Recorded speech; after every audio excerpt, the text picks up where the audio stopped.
النبي عليه السلام كان عريض المنكبين عليه الصلاه والسلام.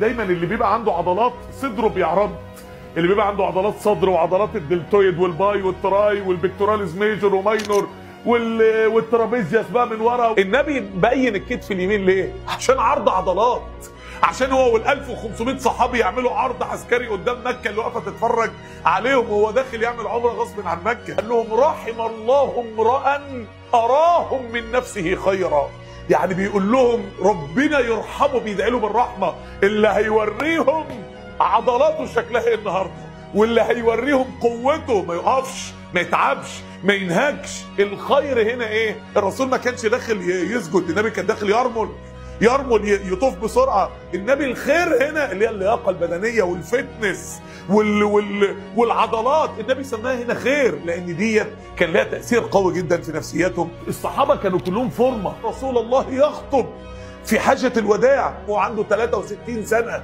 وعضلة عضده ترتج، البايسبس ده والترايسبس